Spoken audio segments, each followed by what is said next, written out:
लोकसभा 2024 के चुनाव में बहुजन समाज पार्टी पूरी तरह जमींदोज हो चुकी है। यूं कह सकते हैं कि बसपा को इस बार इतिहास में सबसे करारी हार का सामना करना पड़ा।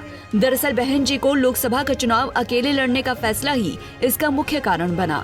2019 में सपा के साथ थी, तब मायावती के कुल 10 सांसद जीते थे, लेकिन अलग होने के बाद वो 10 से 0 पर आ गयी। मायावती ने अपने घटते जनाधार के बारे में कुछ नहीं लिखा। ये भी नहीं लिखा कि आखिर उनका वोट चुनाव दर चुनाव क्यों नीचे जा रहा है। लेकिन उन्होंने 2019 के चुनाव की तरह इस बार भी अपनी हार का ठीकरा मुस्लिमों पर फोड़ने की कोशिश की है। दरअसल चुनाव परिणाम आने के बाद बहन जी ने प्रेस रिलीज करते हुए लिखा है कि मुसलमान को इतना टिकट देने के बाद भी मुसलमानों ने उन्हें वोट नहीं दिया। अब आगे से राजनीतिक चुनाव में हिस्सेदारी देने से पहले बहुत सोच समझकर आगे बढ़ना होगा, ताकि आगे चलकर पार्टी को भविष्य में इस बार की तरह भयंकर नुकसान न हो।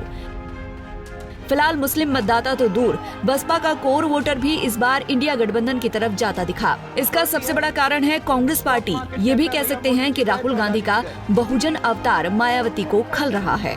आपको बता दें कि नगीना में चंद्रशेखर आजाद का बड़े मार्जिन से जीतना और बसपा का लगभग मिट्टी में मिल जाना बड़े दलित बदलाव की ओर इशारा कर रहा है। ये वही नगीना सीट है जहां से मायावती ने अपना पहला चुनाव लड़ा था, लेकिन इस बार जमानत बचाना तो दूर, इतना कम वोट लेकर आएगी इसका अंदाजा किसी को नहीं था।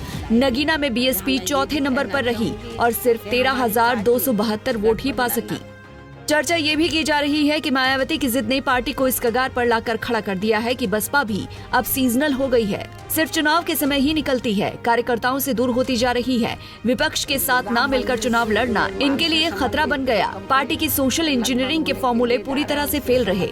इनकी जगह सपा ने इस फॉर्मूले का ढंग से इस्तेमाल किया और उसे सफलता भी मिली। 2019 में जीते हुए ज्यादातर सांसदों को बसपा ने टिकट नहीं दिया, इसका खामियाजा भुगतना पड़ा।